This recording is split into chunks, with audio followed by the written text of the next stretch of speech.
Thanks for coming on the show. My pleasure.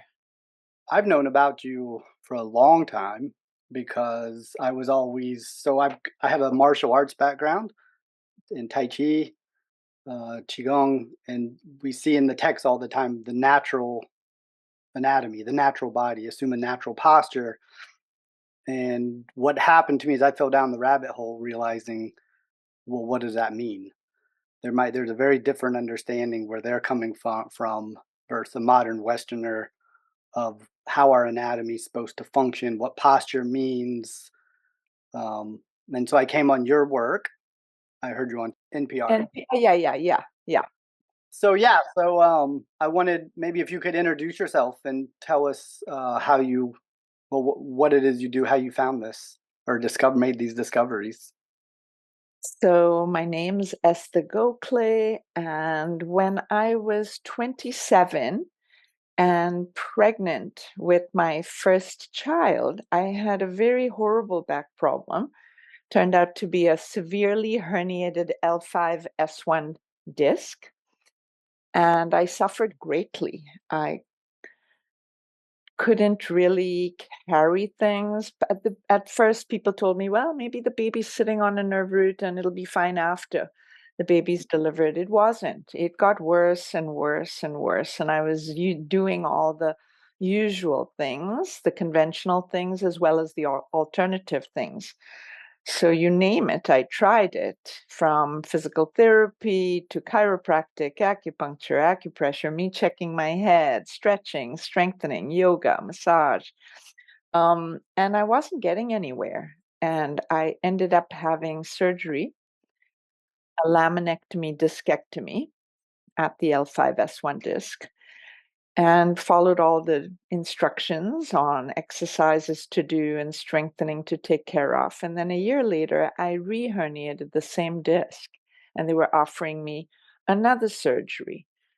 And this is not looking good. When in your mid 20s, you're looking at multiple surgeries. And I was also advised not to have any more children since I had a weak back and so on.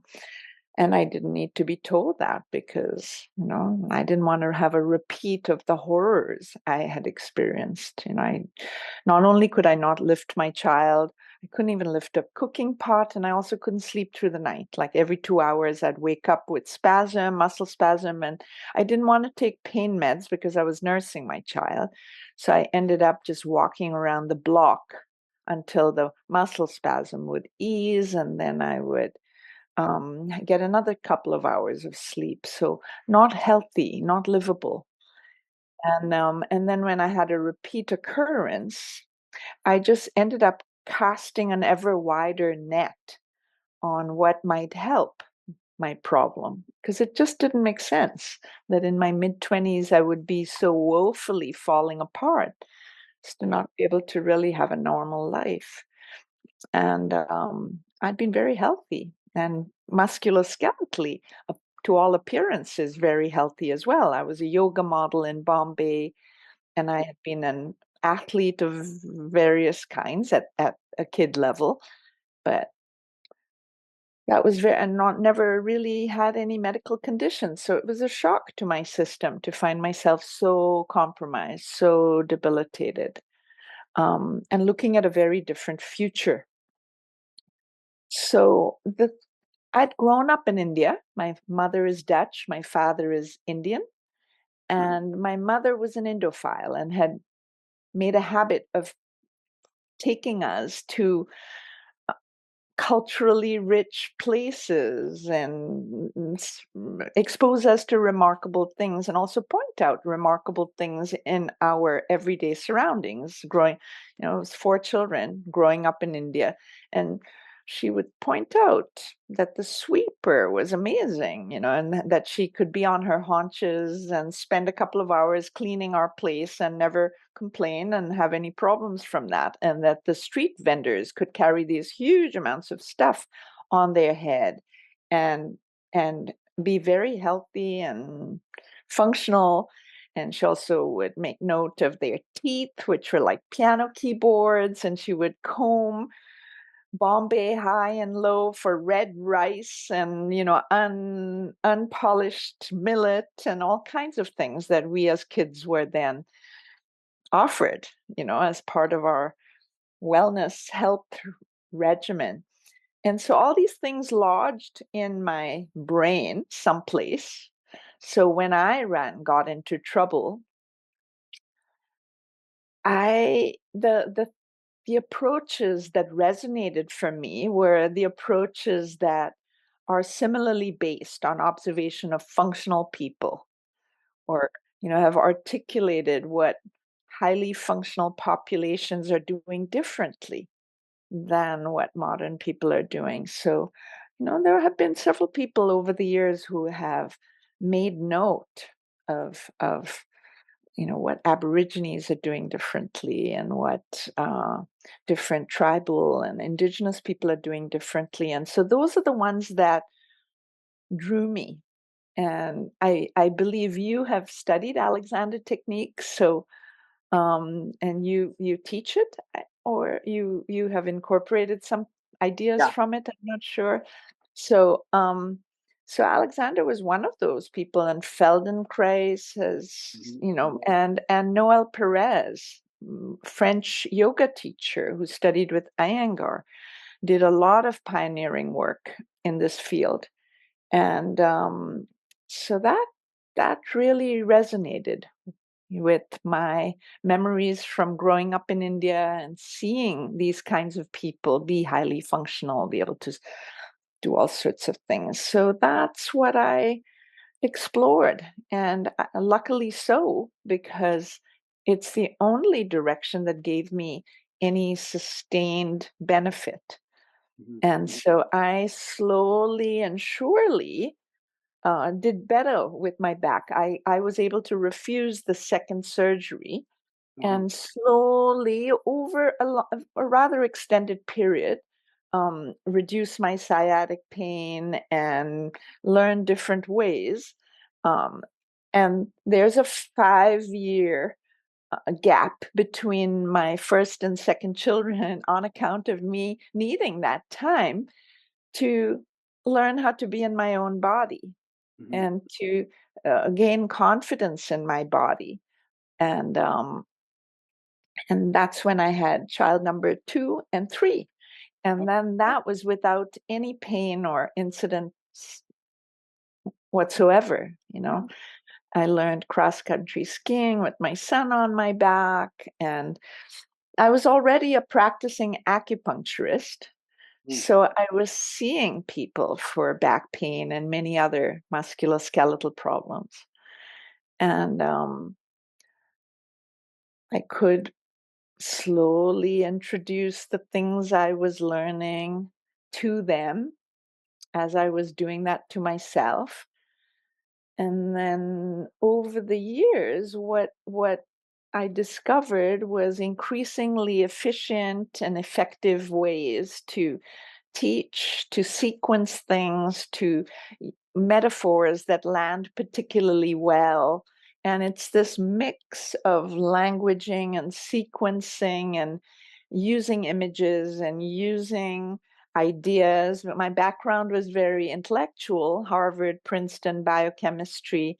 Um, and so have always responded well to scientific method and logic. And so I also studied the medical literature and sort of pieced together these different ways, these traditional ways and empirical observations and medical findings to concoct something that would be efficient and effective. And safe. Mhm. Those were my guiding principles. So we've really honed things over time. Yeah. It's yeah. So okay, that's wonderful. That's a whole lot. Let's try to unpack some of that. So you after your back pain, you didn't want to get the second surgery. Um, were you, I don't think you were in India anymore. So were you there? These were memories, or what did you do? Like, because in your I book I says, was in this country. I had come to in the US okay. as an exchange student in high school. Mm, And then I was a freshman at Harvard, and then I finished college at Princeton. My major was biochemistry. mhm, And so the horrible back incident, when I was pregnant and so on, came after college and after Chinese medicine school. mm, So it was right at the end of becoming an acupuncturist that this came on my path. So I had been here for a long time, so it was memories from my childhood. It gives you a mindset. When you've grown up in India and you've seen people function really well, you believe that. Then that's possible. And when your own body is not working well, it leads to a different uh, trajectory than if you buy into modern medicines claim, for example, that we haven't evolved to be upright and that pain is normal and some arthritic changes and degeneration in the discs are normal. We're told a lot of things are normal, a lot of pathology is normal. And so we lower our expectations. But I think my childhood in India um, helped me see that that doesn't really make sense. That we've been upright for 6.5 million years, even by evolutionary standards. That is a long time, and I think we've had plenty of time to adapt to being upright. Entire populations are doing just fine upright, and yeah, so these kind of apologies for why we're falling apart don't really make sense. yeah. So you mentioned Feldenkrais. Do you know one of his colleagues or the guy that brought him to America, Thomas Hanna? Are you familiar with Thomas Hanna's? Yes, I was actually invited to present at a continuing ed weekend for some Hannah Somatic Mm, practitioners somewhere in California. And that was really enjoyable because they have really explored this juncture between physical and emotional, which is a direction that I'm very interested in yeah, currently. yeah. Yeah. Yes, and he came up with the red light, green light postures, or the lordotic curve and the kyphotic curve. But he also talks a lot about the environment, how our environment's making us sick, and we have to overcome the environment. So, like these people in India you're talking about are squatting and living more in these traditional lifestyles where we're sitting in desks all the time. So it strikes me that you came to America and you're studying and then you get this back pain. Is there like did you ever get to the root of why this happened? Is there a correlation? So, when I was growing up in Bombay, I was sitting at a desk Uh-huh. as much as I was in college and in this Mm, country. Most of the Indians you meet in this country will have grown up in an upper middle class sure. kind of context. Mhm. Um, and so the Indian cities are not exempt from these modern afflictions. Right. Yeah. So that's one thing.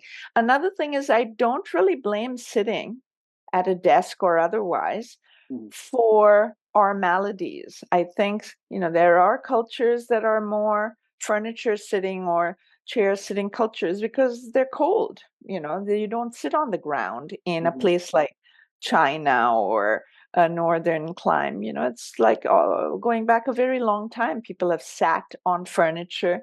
And I don't think that that per se is the problem. Mhm. And I don't believe that modern people should be going back to squatting and sitting on the floor and stuff. It actually doesn't work. And I can explain my ideas around why that is. But I think it's about how you sit, not whether you sit on the floor or squat or on a chair. It's how you sit on that chair. It's Yeah. Yeah. perfectly possible to sit well on a chair. And in fact, most modern people cannot sit well squatting or on the floor, in my view, Okay. because they didn't grow up doing that. And there's some anatomic things that settle in early life, the ossification of your major joints in the lower body, for example, the ankles, the knees, the hips, it's all cartilage when you're born.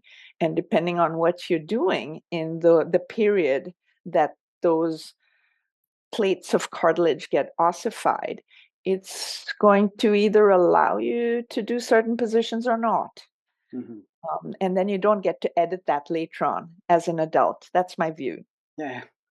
Oh, okay. So fine. So fine. I actually, I think I agree with you. What I mean by Thomas Hanna is saying that so sitting's part of it, but it's a larger sedentary thing because we're so Mm. sedentary and we become disembodied. And so, like what you're saying, kind of checks. It means like we're sitting in a chair, Yeah, but we're not sitting well. So sitting yeah. well would require some sort of conscious effort and know-how. Is that is Know how, especially. Actually, it's very little effort. Once you know how to position your pelvis well, being upright is perfectly possible in a relaxed way. So it's know how more than anything. And that know how is usually kinesthetically obtained, in a traditional culture, like the way you're carried as a baby, the way you're modeled by the grown-ups around is how you learn to bend, sit, walk, stand, etc. Yeah, there's a look and a feel. And we're monkey see, monkey do kind of creatures. And so, if we're surrounded by good examples, that's one of the ways we can learn. If we're handled well, that's another way we can learn. Handled as babies and sat and carried and stretched and so on. Um, the way our furniture is designed is another way we learn either good or poor habits. So, there's a lot to be gleaned from the culture, and modern culture really has forgotten which way is up. And so, once you've lost your cultural thread, this kinesthetic thread of wisdom, then you're subject to things like fashion and notions about how you should be. Someone makes a compelling argument about you should tuck your pelvis or you should thrust out your chest and chin up, chest out. That's what you're going to do. So, yeah, I do think that I agree with Hannah that your surroundings have a big impact. And I think the differentiation I would make more than any is industrialization versus non-industrial cultures. Because in industrial cultures, you have a kind of separation from family life, and you are pulled in as a cog in a wheel in the machine, kind of big assembly line, or you're sitting behind a computer for many, many hours, and there's nothing to punctuate your day because traditionally it turns out people sit as much as they do in modern times in traditional cultures. So they put sensors on this tribe in East Africa and discovered that they sit 9 hours a day just like we do.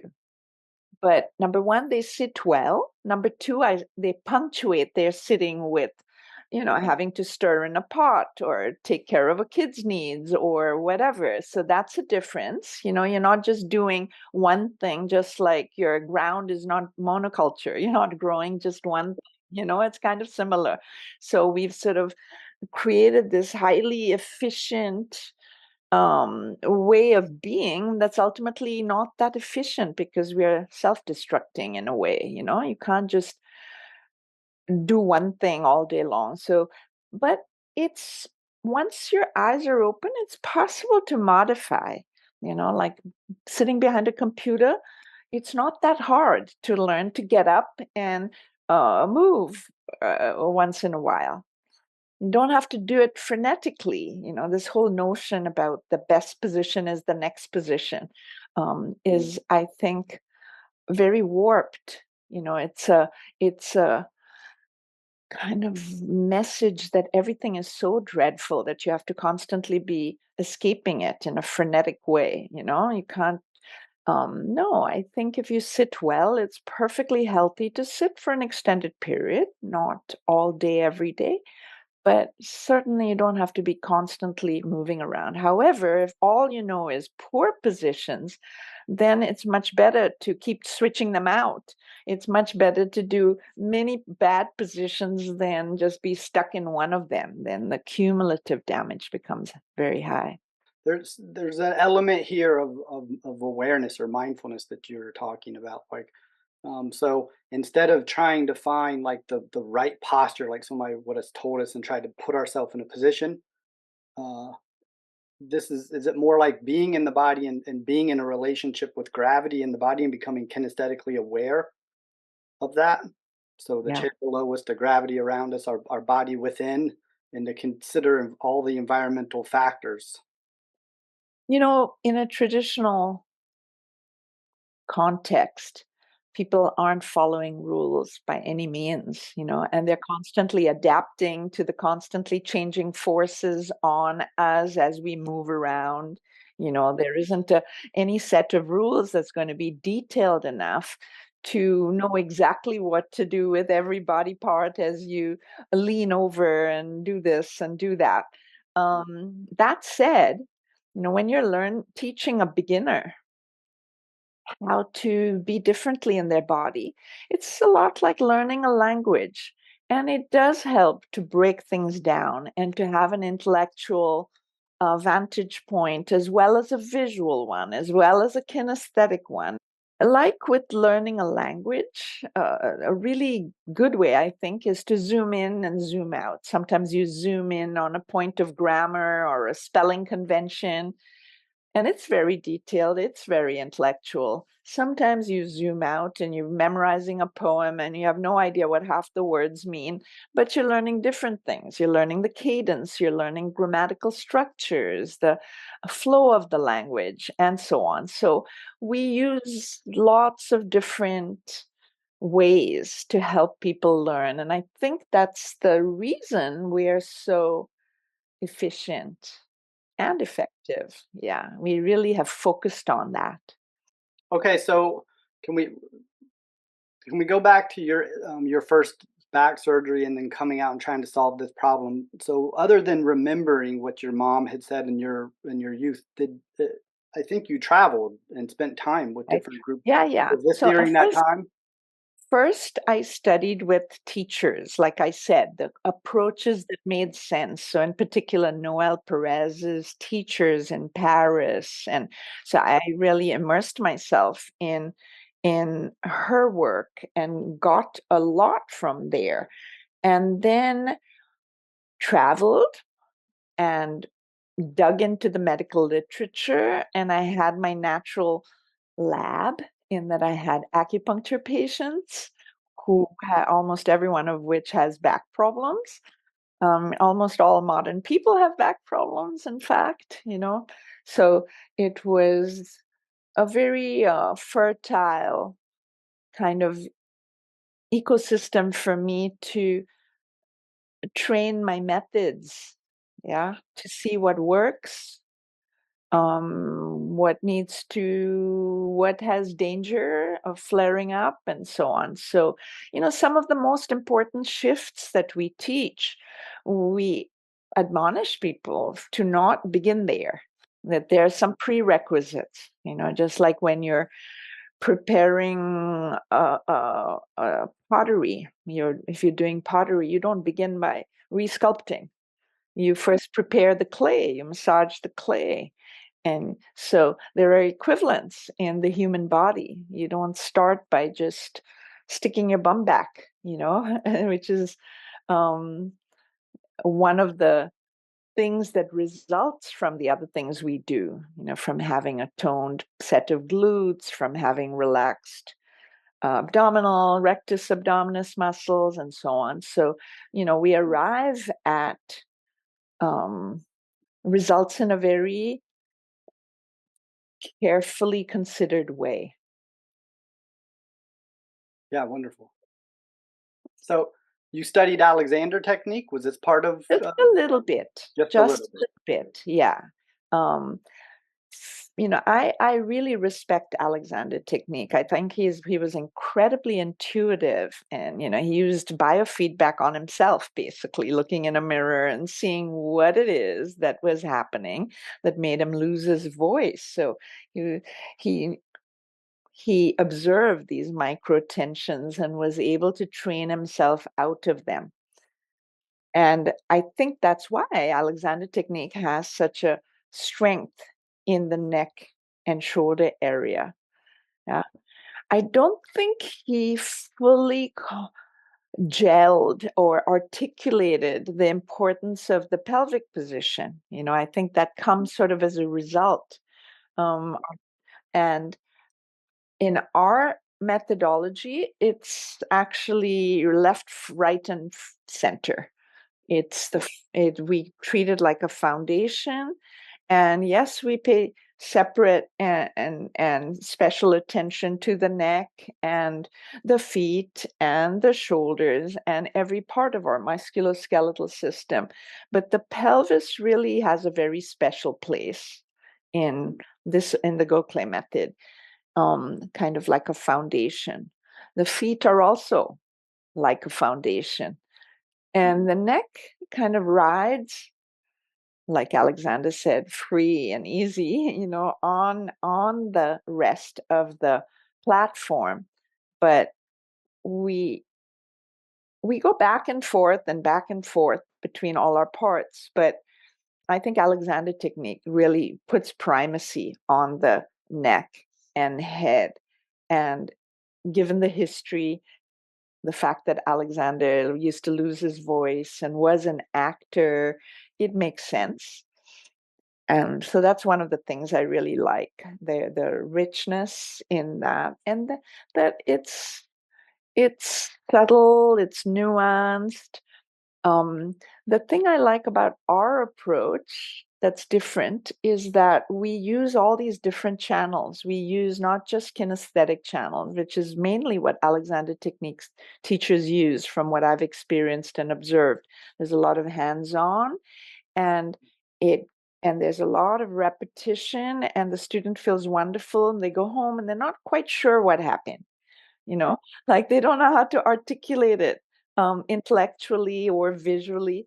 And so that's a strength that we have, is that you it it you it looks right, it feels right, and it makes sense, and you have all these different grids that or vantage points that you're using. So if you have strength in one over the other, not it, everybody, it holds everybody. It provides a net for everybody. Either they're going to be visual or intellectual or auditory or kinesthetic, and there are cues and very well defined pathways in each of these channels, so you don't get lost if you've it felt good and now you don't have an idea how to get the handle back on it. In our ways, in our methodology, you have several different ways of coming to that place, or so that's one of the things I like, and it also makes it very efficient because we don't keep our students so very long. Our courses are sometimes just a weekend, and it's just a few hours of training, which I think is unique because most methods of this nature go for years. The period of training is expected to be years, not days or weeks. And so we've given ourselves a rather short runway to impart, and so that's it has to be very textured and multifaceted if we're going to succeed. Now, what we've discovered over the years is that humans do learn best by repetition and drill, and that they do forget. We have a forgetting curve just like we have a learning curve, and so we now keep our students past their initial courses, but we keep them in exercise programs where they get reminded of these principles that they've learned, but they're also getting exercise, either yoga or fitness or dance or Tai Chi. And so that turns out to be a really rich, sustainable way for them to get the repetition that they need, but also while they're at it, get exercise that everybody needs. And, we tend to sort of weave a lot of things into these offerings. There's art, and there's community, and there's technology, and there's cultural immersion, and, just to make it interesting, more sustainable, more fun, and if land better in the end. Yeah. Since you brought up the pelvis, so in as a martial artist, that's of high importance to us. So in the Chinese text, we have the Dantian, like they're constantly saying this is the key thing. So you're familiar with this. So could you talk a little bit? So Yeah, my background before I went into posture was in Chinese medicine, as I said, right? So yes, I'm very familiar with these points. Dantian is in Chinese, it's qi hai, sea of qi. And the corresponding point in the back is shenmen. So it's the kidney correspondence point.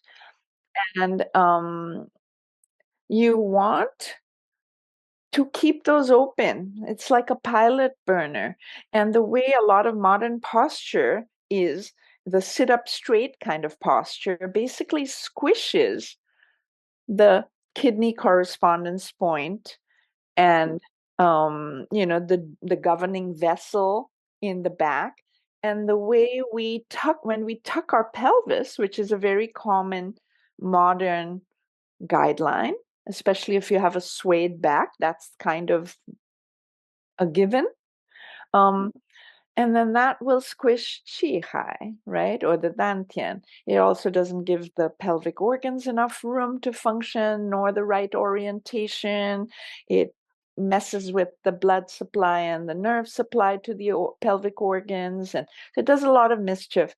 And so, yeah, pelvis very important, and you can see it in different ways. You can see, it in Chinese medicine ways, but most people don't particularly want to subscribe to the whole philosophy of Chinese medicine. So I usually present the rationale in anatomic terms. It's like, this is what you see in the populations we're emulating, because they're highly functional, because they're pain-free, because they have a long tradition of the body beautiful. I'm thinking the Greek athletes, or and we can learn from them. And so we copy what they're doing. And then secondarily to that, I present the anatomic arguments, the what's happening with the nerves and the arteries and the veins and the lymph drainage. And so it becomes pretty compelling in multiple ways. so what is the your suggestion for the pelvis and lower back? So what's the instruction there? Yeah, so I coined the phrase J spine to distinguish it from an S spine. And so it's a calligraphy kind of J, a stylized J, if you will. And the very lowest portion of the J it's not like a hook that comes up, it's the sacrum basically that angles back. So it's where the bottom meets the back is where you want a pronounced angle. And then up higher, where conventional wisdom has it, you should have a lumbar curve that needs a lumbar pillow and lumbar support that you find in every ergonomic chair, except ours. Uh, it's like, no, we want that flat. So we haven't created many products at all. We have less than half a dozen, but a chair and a cushion are in there. And what their function is to reduce the lumbar curve, not support and exacerbate it. So the bottom, yes, the bottom wants to be out behind, but we use a cushion with little sticky nubs for the mid back to hook to Yeah. We teach people to elongate their back and then hook themselves to the cushion or the nubbies on our that are sewn into the backrest of our chair so that they're kind of stuck. Part of their weight is hanging from the backrest and they're in traction in the in the lumbar spine. Yeah, instead of letting a whole bunch of weight kind of squish the bottom of the heap. L4, L5 is the most commonly damaged disc. L5S1 is the second most commonly damaged disc. Those two are at the bottom of the heap. And it really behooves us to offload those discs if we've been superloading them and they're degenerated and in trouble and the nerve roots are pinched and people are suffering from sciatic pain and stenosis and what have you. So our first measure is to actually elongate the lumbar spine, whether the person comes in with the C spine because they've been tucking their pelvis and being relaxed and slumped, or they have a sway in their back because they've been trying to compensate for that C spine and they've been arching their back. Either way, the upper lumbar spine, whether it's curved forward in a C or arched back in an S, our first measure is to stretch that part of the spine out, flatten it, lengthen it, create a little more space for the discs between those vertebrae, create more room for the exiting nerve roots. And right there, people usually experience a lot of relief. So that's how we start.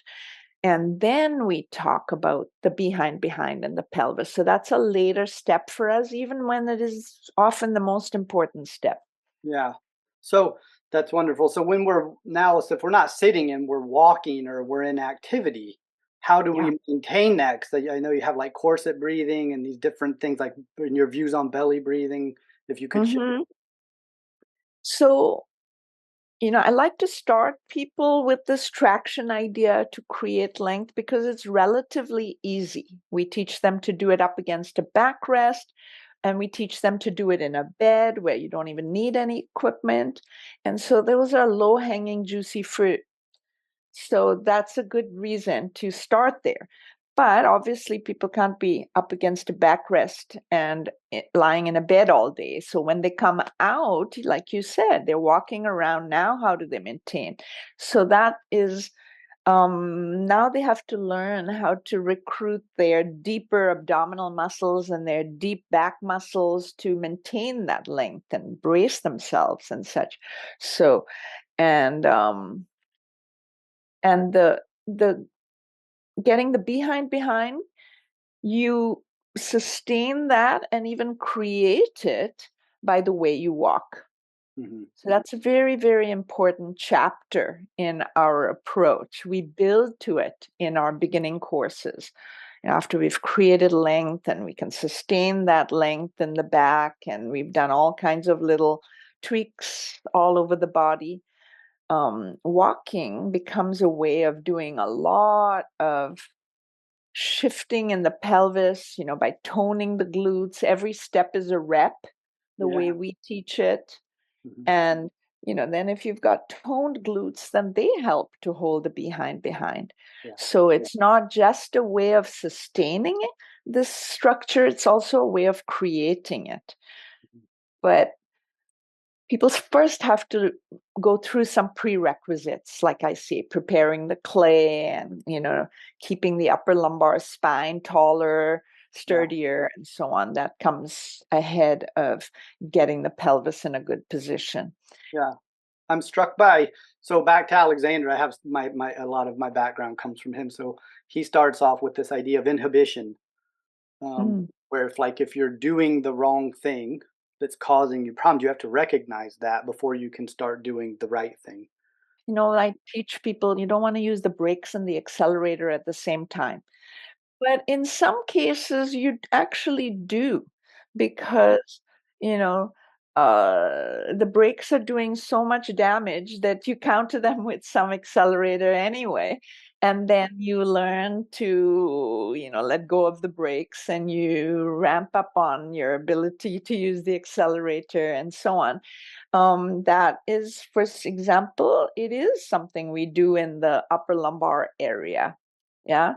Because people have this arching going on, and that really does quite a lot of damage, can cause stenosis, can cause all kinds of, sciatic pain, nerve impingement. So that is a huge cost to pay. So no, we want to learn how to use these deeper abdominal muscles to counter that, even before the person really can come in touch with those tensions and relax and release them. We do a patch job, actually, first.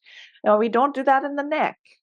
In the neck, it's much more delicate. And that, as I observed earlier, was Alexander's, strength and stronghold, really. Um, and so I don't find that a good. So, for example, conventional wisdom has you push on the chin back, and I teach people to not do that. I teach them to first relax and release in the back of the neck, and only then develop the longus colli strength and so on that'll help push up against a weight that you're carrying on your head, for example. So different approaches for different parts, whatever works. I'm not driven by theory, by abstraction, by um sort of universal principles that have to hold no matter what. I'm very pragmatic. And so, as I said, our driving goal has been effective, efficient, you know, and and that means a whole lot of different things for different parts, different things for different people. And we try to really make every piece land in multiple ways. It's like you're taking a stride. There's a big agenda. There are like a dozen things that need to happen with every stride. You're strengthening your glutes, you're lengthening your psoas, you're strengthening your calves, you're lengthening your calves, you're squeezing your feet muscles with every step. You're doing all kinds of things, and that's the only thing that actually makes sense, because we don't have all day, every day to do one exercise for every little part that is weak or tight. That doesn't add up. That's like a full-time job really quickly if you've got several things aching. Yeah. In the walking that you just described, because so as glutes, feet, is the person visualizing all this? Are they feeling all this? Like, what's the methodology you're using? Different ways at different points in their trajectory, you know. Like, we use intellectual, logical explanations a lot at the outset, because most people who come to see us, and modern society in general, is rather intellectually cued, right? We're carrying a huge amount of gray matter around all day. Why not use it? Yeah. And so I often begin there because it just packs a punch. And then people have the comfort, the lifeline of understanding what they're doing. And then we graduate them to other ways of approaching. There's a certain look and a certain feel, and there's emotion that goes with some of these things, and there's um, communion with nature, and there's all kinds of ways, and there's art. Like, we can look at a photograph of our great great grandparent, and it's staring at you between the eyes. It's like, wow, that's my genetic stock, and look at that. And how come I came out this way? That's very stark, right?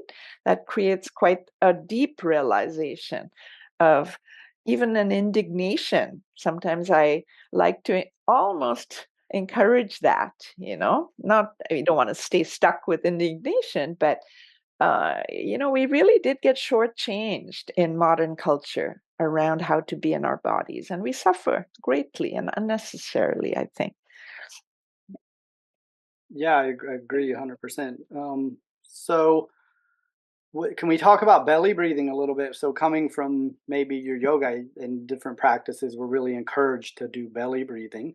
Totally. Some meditation subcultures, yoga subcultures is where you find this a lot. And I think it's a very useful skill to be able to belly breathe. And there are certain contexts in which you really need it. For example, if you are a singer or a saxophone player, the diaphragm is the muscle you have most precise control over. Um, but I don't buy at all that it is the right default kind of breathing. And I actually think, when you examine which subcultures it kind of took root in, it's yoga, meditation primarily. And I actually think I have a conjecture. It's a little out there. So I'm not going to put a ton of stock in it. But here's my theory, and you can see if it makes any sense to you or not. Um, I have a little statue of the earliest Chinese Buddha figure that I show students, when they're some distance along in their studies. And he's a really slumped Buddha figure. He looks as slumped as any modern, computer worker does. He's got a kind of poochy belly and a completely vertical sternum and sunken chest, and his head is forward, his shoulders are forward. It's like, wow, totally different from the Buddha figures that we see in South Asia and Southeast Asia. And so my conjecture is that, meditation, Buddhist meditation in particular, came from warm countries where people are adept at sitting on the floor cross-legged all their lives. I mean, in my company, we have a software developer in India, and all his meals are eaten cross-legged on the floor with no support at all, and he does it marvelously, like a baby does, and like people in these kind of cultures do into adulthood. But then when Bodhidharma went to China, that was a cold country. And people are not used to sitting cross-legged on the floor in cold countries. They have furniture. The Chinese are famous for their furniture styles through the ages. You have Ming Dynasty furniture and Sung Dynasty furniture and so on.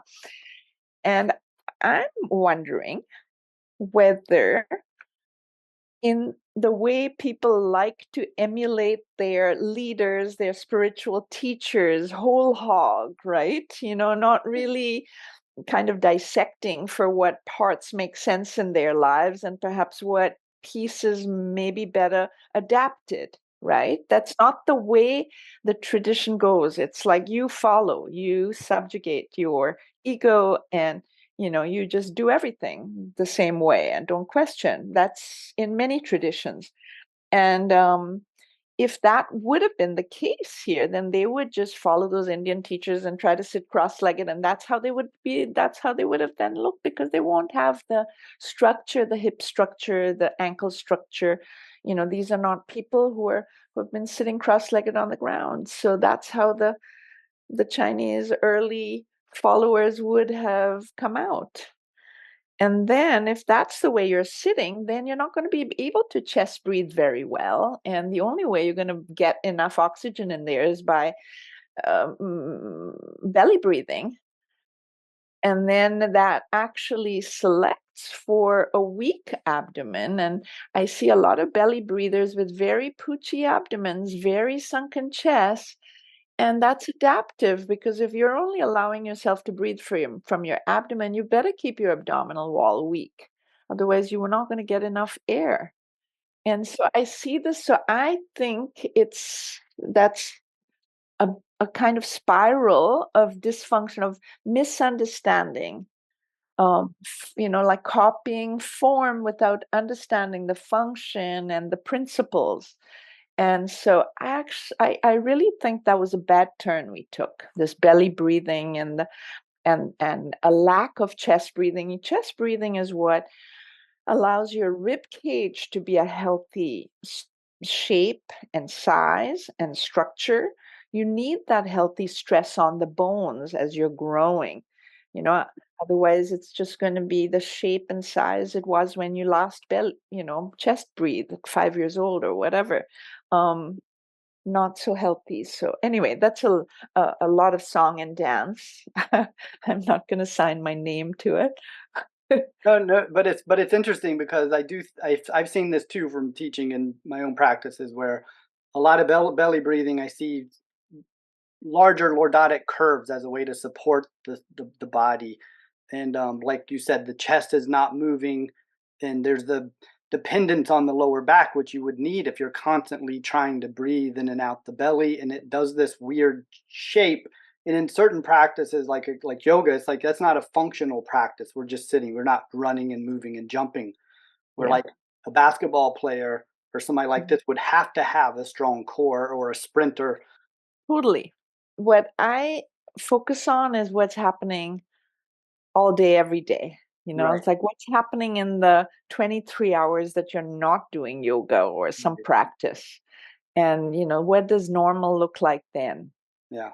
And I think you need movement in the back, you need movement in the chest, and you don't need movement in the belly as much, Mhm. except in special contexts. Yeah. And yeah. So then, are we?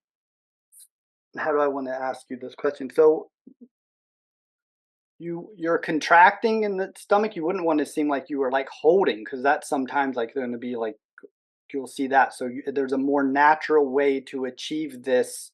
Uh, and I don't want to say strong core. You hear all this kind of misinformation, like they're kind of moving at what you're saying, but I feel like you've done it so eloquently. I don't use the word core at all because I don't want to entertain quarrels with people who are using that word to mean things that I wouldn't include as part of what wants to contract to support the spine. So, for example, rectus abdominis, the six pack muscle, tends to get very overemphasized in most abdominal workouts, right? If we think about what's the most popular thing that people do if they want to strengthen their core, it's crunches. It used to be sit ups, which thank goodness have been retired. And crunches are on their way out. You now see articles in the New York Times, Welln blog, and places with high readership. And the Canadian Army has thrown out crunches, and the U.S. Army, if you have a back problem, you're not allowed to do crunches. So it's under fire, but it's still in the lay population the most common ab workout that people do. And so I don't like to, instead of specifying that, oh, my version of core doesn't have so much rectus abdominis, I have rather used a completely different terminology. So there's no quarreling. I use inner core set, which then visually it preserves the basic shape. It leaves your behind. It doesn't suddenly tuck your pelvis as you're trying to strengthen your upper lumbar area. So you keep the shape, you make yourself sleeker and therefore taller. The stuff has to go someplace. And now you're much better protected. Yeah. And yeah, so that's something you do, and you need extra protection because there's something threatening the spine. But increasingly, and especially since COVID, I'm seeing people show up as being extremely weak in their abdominal muscles.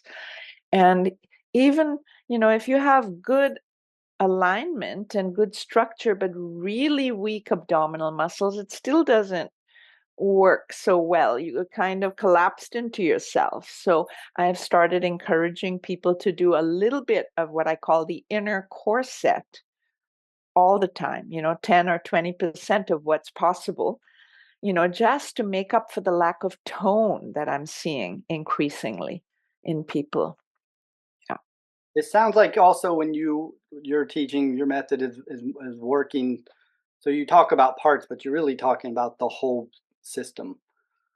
Always. It's so much more efficient, right? Like it doesn't take any longer to cover all bases, than to zero in on one piece, which, I mean, okay, then you strengthen the muscles around this one joint, which has been the one giving trouble. And now what about the one upstream and the one downstream? That's coming next. And if you haven't polished the way the person is walking, bending, etc., something else will give. And why wait for one piece to fall apart at a time and treat it piecemeal? So I rather zoom out and cover all bases. And then people have multiple benefits, and they're preventing all kinds of things they don't even need to know about. Um, and it's more satisfying. Your work, I think, I'm going to say predates a little bit the modern sort of fascia research that's picked up a lot in the last 5 to 10 years. Yeah, people have all kinds of adhesions and stuck places, and from their legs being kinked, and from using their muscles in the wrong cascade of contractions and so on. So, yeah, I mean, what I always like to go back to is an anthropological and historical basis for what I'm doing. And then theory comes next. But I love theory, you know. I'm a scientist, and I love understanding why something makes sense. But I also have the experience that you can really talk yourself into a wrong direction. It sounds right, but it just isn't. Things like parallel feet, it seems reasonable, but I don't think it's right. But a lot of modern alternative types, you know, uh, do that. And then I've had people tell me, well, if you were driving a car, you wouldn't want the wheels to be pointing out. It's like, yes, but it's a little different in a human being. Um, so I think abstraction comes second. And observing, I don't think we know enough about the human structure to begin solving the engineering problem that we are. I think that should take a humble second seat, to observation, mimicking highly functional people, which thank goodness still exist, although they're becoming harder and harder to find. And we still have photographs, sculptures, and so on. So we still have clues that abound, and we can find our way home. Um, we're doing it all the time with great success. And mhm. Yeah. So one of the things that's been very encouraging lately is that Stanford has taken an interest in this method and is now running a randomized controlled trial comparing Gokhale method with physical therapy for lower back pain. So that's very, very encouraging, because for years we wished for a credible researcher to take interest in this, because we see all kinds of things which sort of border on the miraculous happening, but that doesn't count for much. That's just anecdotal evidence. But now we have something really exciting on the horizon to really check to what extent our our methodology is actually a solution for this number one cause of global disability, that is back pain. Well, congratulations. I'm excited. I'll look for that Thank study. you. Um, so with the feet, do you recommend barefoot? Um, it's a complicated story. It depends on the person. It depends on how debilitated they are, how much they know about how to use their feet, what kind of surface they're walking on, how much bandwidth they have available to put into practice what they know about what to do. So it depends. So on the one end of the spectrum, you're a hunter-gatherer and you have all the kinesthetic wisdom. It's like, yeah, sure, go barefoot.